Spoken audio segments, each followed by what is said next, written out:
বাবা, জ্যৈষ্ঠের দিন তো নয়, যেন আগুনের গোলা বইছে চারদিকে, আর যেন শরীর দেয় না। ওরে বাস, আজ খুব খাটনি হয়ে গেছে মনে হচ্ছে আপনার। বেশি খাটনি মানে আমদানিও ভালো হয়েছে, কি বলুন?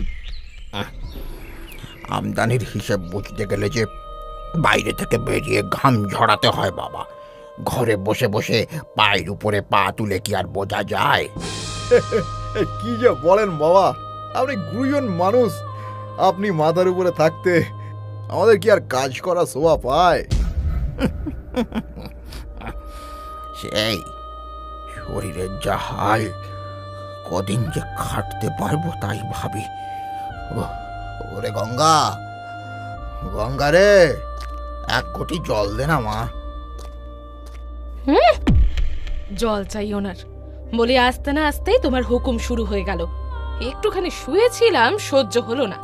কোথায় বুড়ো বাপ খেটে খুটে বাড়ি এলো, নিজে থেকে জল দিবি তা নয়, মুখ করছিস। আমার যমুনা মা কই রে? এই তো বাবা, আমি এসে গেছি। আহা, অতটুকু মেয়ে, এত ভারী কলসি জল ওকে আনতে দিস কেন? ও কি পারে? ছোট মেয়েকে নিয়ে তোমার বেশি আদিক্ষেতা বাবা। এইটুকু জল আনলে কি ওর শরীর ক্ষয়ে যাবে নাকি? হ্যাঁ গো বাবা, আমার কোনো কষ্ট হয়নি। তোমাকে যে খুব ক্লান্ত দেখাচ্ছে বাবা, সারাদিন বুঝি কিছু খাওয়া হয়নি? না রে মা, সকালে কোঁচড়ে করে চিঁড়ে মুড়ি নিয়ে গিয়েছিলুম, কিন্তু কখন যে পড়ে গেছে টের পাইনি। আহারে বাবা, তুমি চান সেরে বসো তো, আমি এক্ষুনি তোমার জন্য রুটি তরকারি করে দিচ্ছি। এরকমই ছিল অনাথপুর গ্রামের বাসিন্দা শম্ভু সাহার সংসার। স্ত্রী মারা যাওয়ার পর থেকে তার বড় মেয়ে গঙ্গা আর জামাই মাধব শম্ভুর বাড়িতেই থাকে। শুধু থাকে বললে ভুল হবে, কারণ মাধব কোনো কাজকর্ম করে না, আর শ্বশুরের রোজগারে পায়ের ওপর পা তুলে খায় আর ঘুমায়। অন্যদিকে গঙ্গা তার ছোট বোন যমুনাকে একটুও সহ্য করতে পারে না, দিন রাত তাকে খাটায়।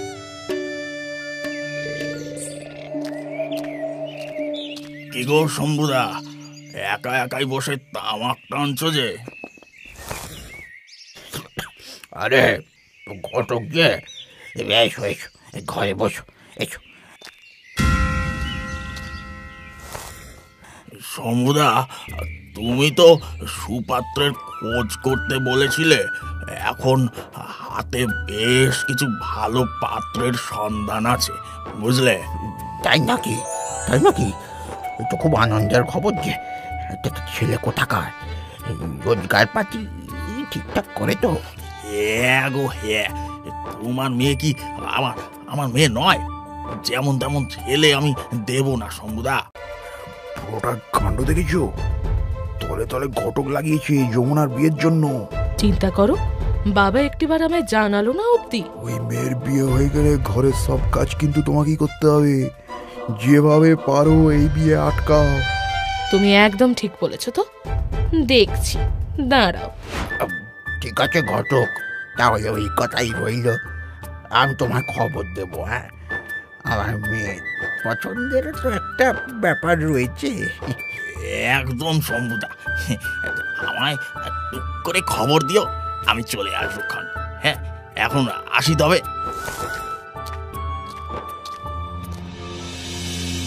কি ব্যাপার বলো তো বাবা, বাড়িতে ঘটক এসেছিল কেন? এই বাড়িতে যমুনা ছাড়া আর কেউ আই বুড়ো আছে বলে তো আমার জানা নেই। তার মানে ওর জন্যই এসেছিল নিশ্চয়ই। বেঁকিয়ে কথা বলছেন কেন বলুন তো? হ্যাঁ, আপনি যমুনার বিয়ের জন্য ঘটক লাগালেন, তা একটিবার আমাদের জানালেন না অবধি?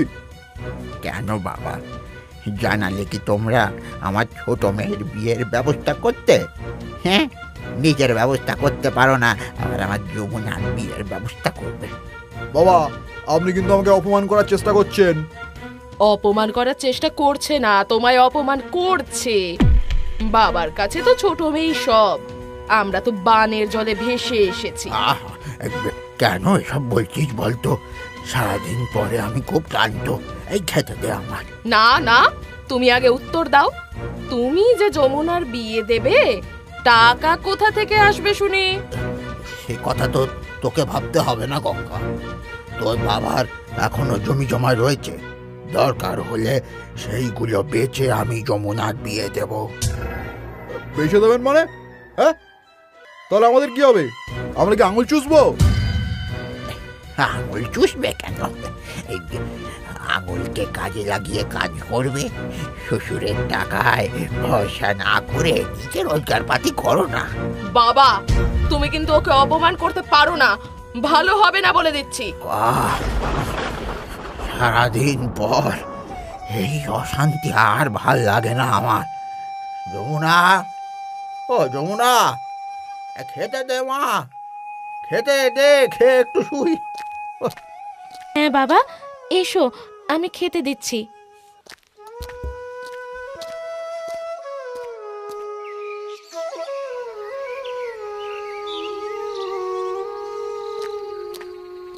বাবা, এত রাত হয়ে গেল, এখনো জেগে রয়েছো যে? গঙ্গার মাধবের এরকম ব্যবহার দেখে মনটা বড় খারাপ লাগে রে মা। আমি বেঁচে থাকতে থাকতে তোর একটা গতি হলে মরেও শান্তি পেতাম। আহ বাবা, এইসব অশুভ কথা বলো না তো। দিন রাত অক্লান্ত পরিশ্রম করে তোমার শরীরটা কেমন খারাপ হয়েছে দেখেছো? এসব তো তোর জন্যই করা মা।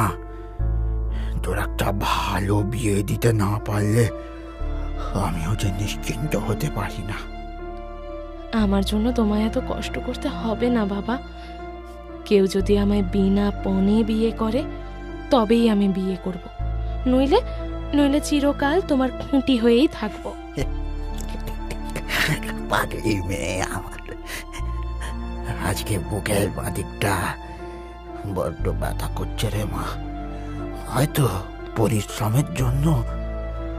বাবা, তুমি চুপ করে ঘুমাও, আমি তোমার বুকে হাত বুলিয়ে দিচ্ছি, দেখবে ব্যথা কমে যাবে।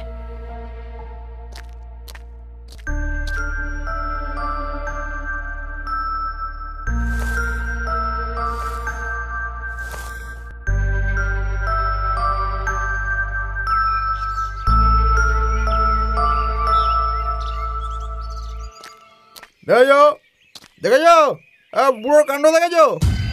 সূর্যি মাথার উপরে উঠলো, এখনো গরু গাড়ি নিয়ে হাটে গেল না।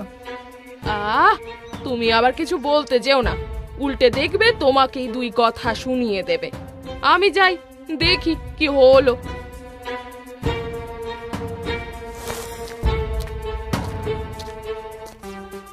গঙ্গা তার বাবার ঘরের দরজা খুলতেই দেখল শম্ভু বিছানায় শুয়ে রয়েছে, তার চোখ খোলা। গঙ্গা তাড়াতাড়ি ছুটে গিয়ে দেখল শম্ভুর দেহে প্রাণ নেই। সে চিৎকার করে উঠল, ওগো ওগো, দেখো দেখো কি সর্বনাশ হয়েছে! বাবা বাবা আমাদের ছেড়ে চলে গেছে গো। বাবা বাবা, কি হলো তোমার বাবা? এই তো কাল রাতে আমি বাবাকে ঘুমোতে দেখে নিজের ঘরে গেলাম। বাবা বাবা। বাবা, বুড়ো মানে বাবা তো মরে গেছে গো। জামাই বাবু, জামাই বাবু, আপনি কি ডাক্তার ডেকে আনুন না, আনুন না। আরে ধুর বোকা মেয়ে, দেখছো না তোমার বাবা মরে কাঠ হয়ে রয়েছে, ডাক্তার এসে কি করবে? ও বাবা গো, তুমি কেন আমাদের ছেড়ে চলে গেলে গো? এই যমুনা, যমুনা, তুমি গিয়ে মোড়ল মশাইকে ডেকে নিয়ে এসো তো, উনি না এলে তো দেহ শ্মশানে নিয়ে যাওয়া যাবে না।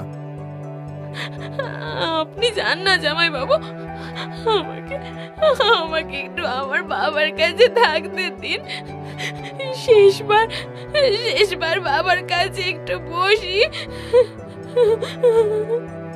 তাই বললে কি হয় বোন? যা না, গিয়ে মোড়ল বসাইকে ডেকে নিয়ে আয়। আমি তো আছি বাবার কাছে, যা তাড়াতাড়ি যা।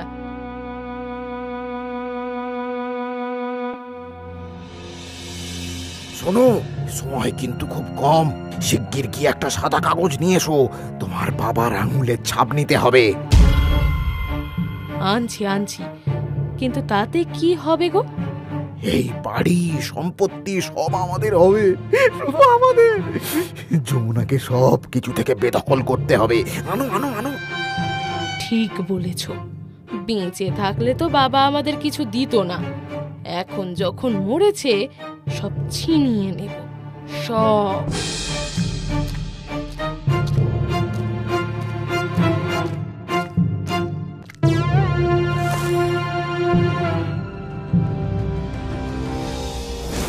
এরপর শম্ভুর দেহ দাহ করে সকলে যখন বাড়ি ফিরল, মোড়ল মশাইও তখন শম্ভুর বাড়ি ঢুকছেন। যমুনা বিষণ্ণ মনে ঘরে ঢুকতে যাবে, অমনি গঙ্গা আর মাধব তার পথ আগলে দাঁড়ালো। যমুনা অবাক হয়ে তাকাতেই গঙ্গা বলে উঠল, ওইদিকে কোথায় যাচ্ছিস যমুনা? তোর আর এই বাড়িতে জায়গা নেই। তার মানে এটা কি বলছিস দিদি?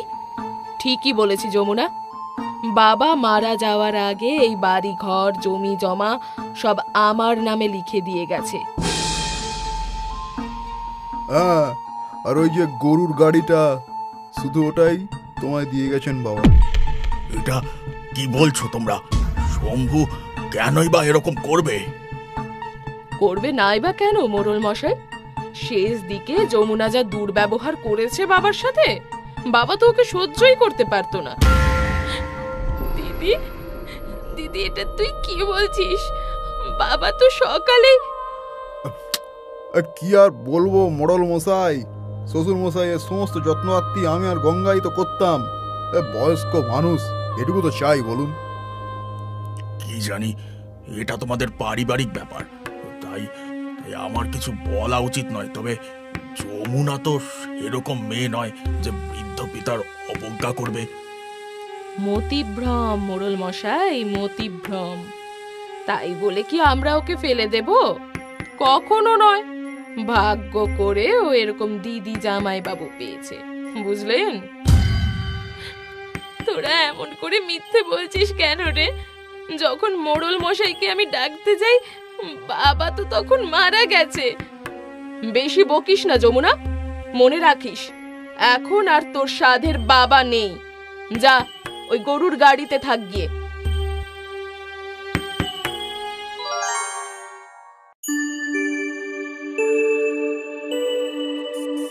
এরপর কেটে গেছে বেশ কিছুদিন।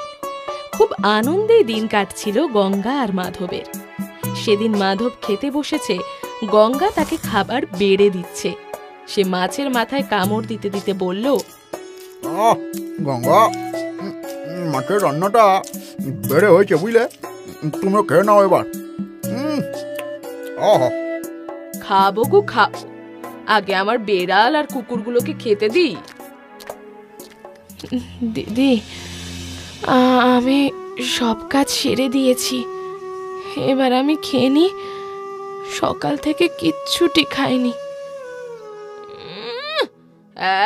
কাজ করে আমায় উদ্ধার করেছো, এবার গেল নে, এখানে কালকের ভাত আর ডাল রয়েছে, খেয়ে নে গিয়ে।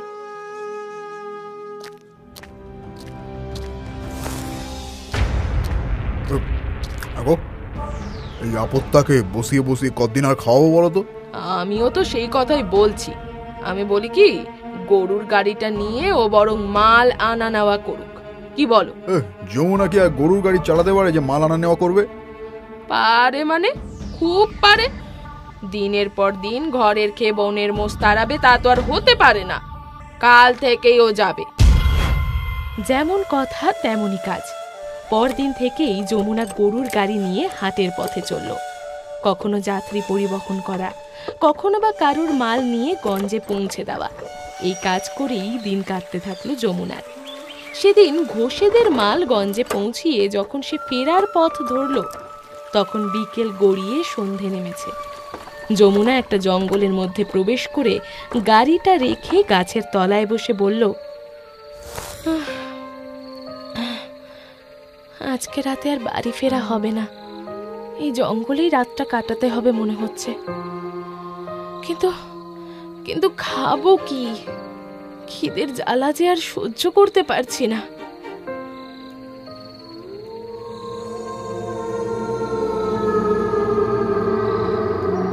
আরে আর বলিস কেন, এই জঙ্গলের মতো সুরক্ষিত জায়গার একটাও নেই। সে আর বলতে, এখানে কিন্তু কারোর আসা যাওয়া নেই। এ কি? এই জঙ্গলে কেউ ভয়ই আসে না, তাই তো এখানে লুটের মাল লুকিয়ে রাখতে খুব সুবিধে। কিন্তু বেশি দিন এখানে রাখা উচিত হবে না। এই পেয়াদারা আমাদের খুঁজছে, যদি কখনো এই জঙ্গলে চলে আসে তাহলে কিন্তু মুশকিল হবে। হে ভগবান, এরা তার মানে ডাকাত। আমায় দেখতে পেলে তো কেটে ফেলবে। না না, আমায় এক্ষুনি গা ঢাকা দিতে হবে। শোন, আর বেশি দেরি করা উচিত হবে না। আজকে লুটের মালগুলো তাড়াতাড়ি পুঁতে ফেলি। চল চল। সর্বনাশ, ওরা তো এদিকেই আসছে। আমি এখন কোথায় লুকোবো? এই তো, এই শিমুল গাছের উপরে উঠে যাই।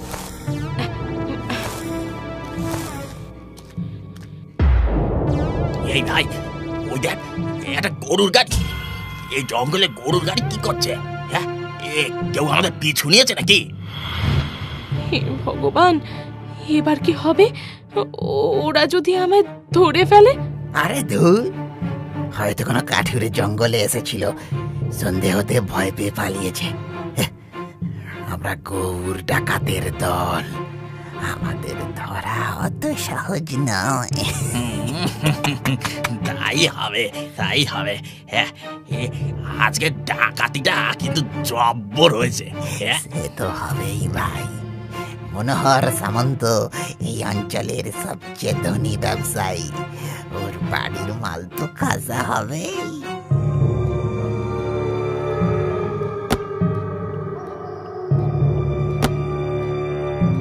বেশ কিছুদিনের লুটের মাল এইখানেই রইল। কাল রাতে সব সরিয়ে নিয়ে এখান থেকে পালাতে হবে। হে ভগবান, এরা যে কত লোকের সর্বনাশ করেছে তার ঠিক নেই।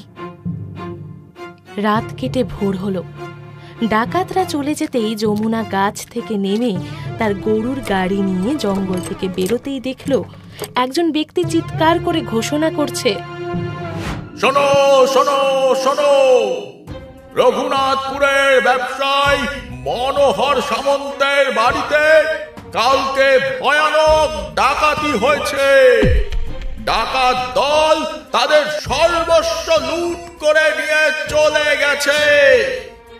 যদি কেউ ডাকাতদেরকে কোথাও দেখে থাকো তাহলে শীঘ্রই তার বাড়িতে গিয়ে যোগাযোগ করো।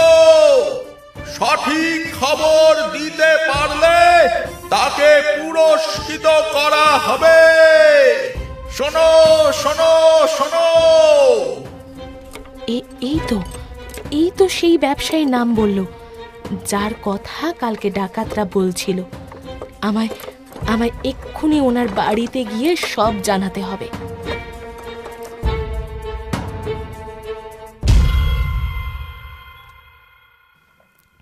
হে রাধা মাধব, এ কি হয়ে গেল? আমাদের বাড়িতে আগে কখনো এমন বিধ্বংসী ডাকাতি হয়নি। টাকা পয়সা তো নিয়েছেই, তার সাথে আমাদের কুলদেবতার রাধাকৃষ্ণের মূর্তিটা ওরা নিয়ে গিয়েছে। আর আমরা কিছু করতে পারলাম না। আমরা কি করতাম ছোটবাবু? ওদের কাছে যে অস্ত্র ছিল। আপনারা চিন্তা করবেন না, দারোগা বাবু ওদের খুঁজছেন। আপনাদের আলোচনার মাঝে বিরক্ত করছি, কিন্তু আমি অত্যন্ত গুরুত্বপূর্ণ বিষয়ে কথা বলতে এসেছি। মেয়েটা আমার কে? বেয়াদের কি কোনো বুদ্ধি নাই? বৈঠকখানায় অচেনা অজানা মেয়েকে পাঠিয়ে দিল। যাও তো যাও, এখন এখান থেকে যাও। হরিনাথ, এসো মা, এসো, ভেতরে এসো। তুমি কে মা? আমি অনাথপুরের শম্ভু সাহার মেয়ে যমুনা। গ্রামের পথে ঘোষণা শুনে ছুটে এসেছি। আপনাদের বাড়ির ডাকাতির সম্পর্কে আমি কিছু জানাতে চাই। হ্যাঁ, তুমি ডাকাতের সম্পর্কে জানো? কি জানো সে কি বলো। ছোটবাবু, আপনিও এদের কথা বিশ্বাস করছেন? পুরস্কারের লোভে ভুলভাল খবর নিয়ে এসেছে, বুঝতে পারছেন না? না, আমি সত্যি বলছি। কাল সারা রাত আমি জঙ্গলের গাছে বসে ওদেরকে ডাকাতি নিয়ে আলোচনা করতে শুনেছি। তুমি জানো মা ওরা ডাকাতির মাল কোথায় রেখেছে? হ্যাঁ, আমি জানি। শিমুল গাছের নিচে ওরা সব মাল পুঁতে রেখেছে। শিগগির চলুন সেখানে। আজ রাতের আগেই ওরা ওগুলো সরিয়ে ফেলবে বলেছে। যমুনার কথা মতো মনোহর, অর্জুন আর হরিনাথ জঙ্গলের উদ্দেশ্যে রওনা দিল। সেই প্রকাণ্ড জঙ্গলে ঢুকে যমুনা ওদেরকে সেই গাছের কাছে নিয়ে যেতে থাকলো। কিন্তু জঙ্গলের মধ্যে অনেক শিমুল গাছ, আর তাদের দেখতেও একই রকম। হরিনাথ বলে উঠল, এখানে তো অজস্র শিমুল গাছ রয়েছে। কোন গাছের নিচে সেই ডাকাতির মাল রয়েছে সেটা বলো। এই গাছটা। না না, ওই যে ওই গাছটা। সব গাছগুলোই তো একরকম লাগছে। আমি বলেছিলাম, এই জন্যই আমি বলেছিলাম কর্তা, এই মেয়ে মিছে কথা কইছে। আপনারা বুঝতে পারছেন না? হরিনাথ, মা তুমি ভালো করে মনে করো কোন শিমুল গাছের তলায় রয়েছে সেই সম্পদ। মনে করো।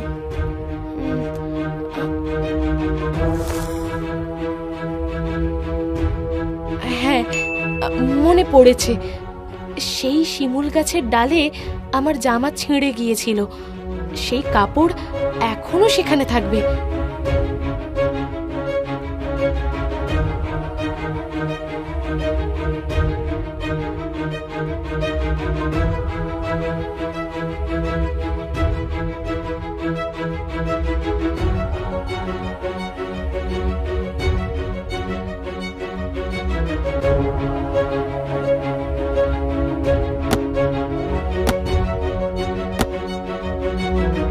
আরে এই তো আমার কুলদেবতার মূর্তি।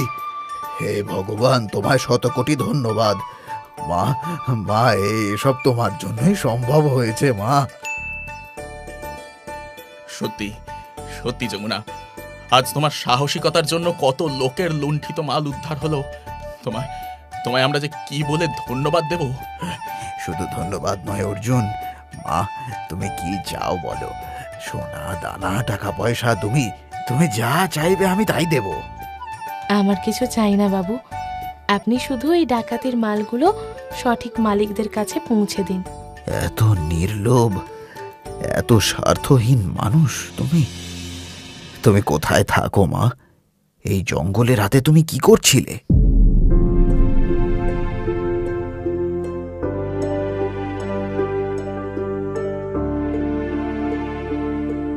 বুঝেছি মা, বুঝেছি। তোমার দিদি জামাইবাবু তোমায় ঠকিয়েছে। তুমি আমার সঙ্গে চলো মা। কিন্তু কেন? আমি ব্যবসায়ী, টাকা পয়সা কোনো কিছুরই অভাব নেই। আজ বহুদিন ধরে আমার ছেলে অর্জুনের জন্য সুপাত্রী খুঁজছি, কিন্তু আজ তোমাকে দেখে মনে হয় সেই খোঁজ শেষ হয়েছে। বহু মেয়ে আমি দেখেছি, কিন্তু সকলেই আমার ছেলেকে নয়, আমার ছেলের সম্পত্তিকে বিয়ে করতে চেয়েছে। আজ প্রথম এমন কোনো মেয়েকে দেখলাম যে এতটা নির্লোভ। তুমি আমার পুত্রবধূ হবে মা।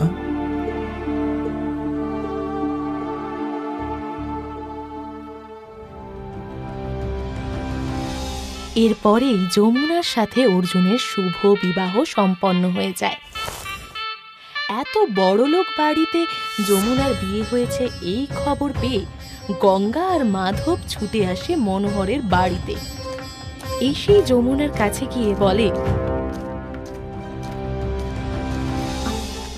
বোন বোন তুই কোথায় চলে গিয়েছিলি বোন? তোর জামাইবাবু আর আমি মিলে তোকে খুঁজে হন্যে হয়ে গিয়েছিলাম। যমুনা, তোমার চিন্তায় আমরা নাওয়া খাওয়া ভুলে গেছিলাম জানো। তোমাদের ভুল হচ্ছে। আমার বাবার মৃত্যুর সাথে সাথেই আমার সব সম্পর্ক শেষ হয়ে গিয়েছে। আমার দিদি আর জামাইবাবু আমায় অনেকদিন আগেই বের করে দিয়েছে। এমন বলিস না বোন, রাগারাগি তো সকলেরই হয়, তাই বলে কি সম্পর্ক শেষ হয়? সম্পর্ক মানুষের সাথে মানুষের হয়। টাকার সাথে যাদের সম্পর্ক নির্ভর করে তারা আমার কেউ হতে পারে না। তোমরা আর কখনো এখানে এসো না।